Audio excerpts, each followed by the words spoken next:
Okay guys, meron tayong Electrolux dito guys na washing machine, no? So ito po yun. So share ko lang sa inyo kung paano i-check yung door lock dito, no? So, ayan. So ito yung door locks guys, no? Ng Electrolux, no? So dalawa ito. So ang isa dito guys, sira. Yung isa naman dito ay good, no? So, i-check natin, no? Para makita nyo guys kung paano i-check yung mga itong door lock, no? Sa tester, no? Para alam nyo rin, no? Para mamaya hindi naman pala door lock yung problema ng inyong washing machine, no? So, ang error po guys ng door lock nito kapag sira siya ay E40, no? Nag-E40 yan. Pag E40 yung error, ibig sabihin sira yung pinaka door lock, no? So, ang pag-test nito guys, no? So, ganun din. Gamit kayo ng tester. Maganda kung digital, no? Ayan. So, ilagay nyo siya sa resistance, no? Ayan, no? So, dapat ganun yung sign, no? Resistance, no? So, ayan. So, mayroon tayo ditong dalawang door lock, no? So, mayroong sira, mayroong good dito, no? Ayan. So, ito yung ipapakita natin sa inyo. Itong good, ito naman yung sira, no? So, ito yung sira, guys, no? Ayan. So, unahin natin, guys, pakita yung good, no? Yung good muna ito. No? So, ang pagsukat nito, guys, ganito lang, no? Gaganyan nyo siya. Nakikita nyo yung butas na to. Ayan. Yung dalawang terminal dyan, ng butas na yan, yan. Terminal ng motor yan, no? Ibig sabihin, may motor sa loob ito. Terminal ng motor yan, ito. No? Terminal. So, ibig sabihin, dapat mayroon niyang resistance. Kasi nga, may motor sa loob. So, ilagay nyo sa continuity. Ayan. Testerin nyo, no? So, yung dalawang terminal na yan, no? Ayusin lang natin, no? Ayan. Ayan. So, dapat mayroon siyang resistance. Ayan guys, oh.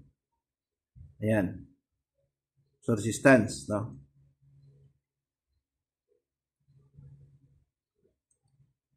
Ayan. So, ang una palang netest natin guys ay ito yung good, ha? Good ito, no? Ito yung sira, no? Ayan. So, ito yung good, no? Ayan. So, ayan, yung dalawang terminal na yan. Ayan, ay, ayusin natin yung ano natin, camera. Ayan. Ayan.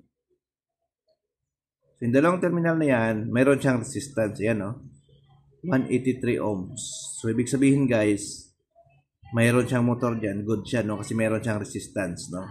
So, dapat dito, wala, no? Wala siya dapat resistance. Ayan, no? Yung dulo, wala dapat, no? Ito lang dapat ang mayroon siyang resistance kasi nga nandito yung motor, no? Ayan. So, ito dapat wala itong nandito sa on. So, ito lang yung dalawa. So, mag-check yun siya dito kung good na yung motor or yung door lock, no? Ayan, no? Mayroon siyang resistance na 183. Ayan. So, ito yung good na door lock, no? So, yung terminal, yung sa butas na yan, yung dalawang terminal, mayroon dapat siyang resistance kasi mayroon siyang motor. Ayan. So, yung isa naman, no? Ito yung sira, no? Kunin natin. Ayan. Ayan. So, resistance natin to. Ayan. Ito ulit yung butas. Ayan, no? Butas. Tandaan nyo. Dalawang terminal. Ayan. Sa gitna yung butas. Dapat wala siyang resistance. Ayan, no? Dapat may resistance siya. So, ito guys, wala, oh.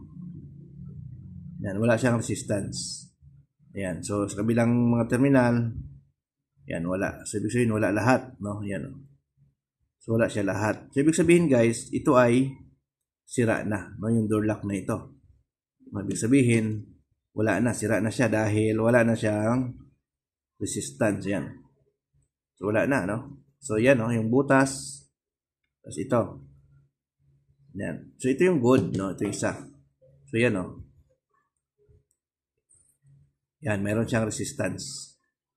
Ayan. So, hindi na kayo malilito sa pag-check nito, guys, no? Ayan. So, kapag nagkaroon ng problem yung door lock nyo, E40, double check nyo guys, no? Kasi ang E40 minsan board din.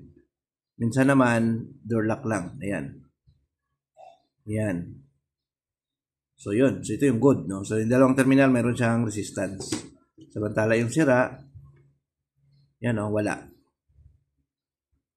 Ayan. So wala siya. Ayan, no? So iyan natin yung tester natin, ha? Oh. Ayan. So, wala. So, ibig sabihin, sira yung isang door lock. So, ganun lang guys yung pag-check ng door lock ng isang Electrolux front load automatic washing machine, lalo na sa Electrolux, no?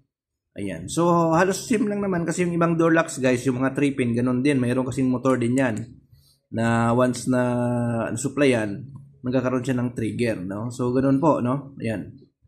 So, same lang din naman, no? So, ayan, no? So, sana makatulong yung video natin, no? Lalo sa mga baguhan kung paano i-check yung door lock ng isang Electrolux front loads. Okay guys, thank you, bye-bye.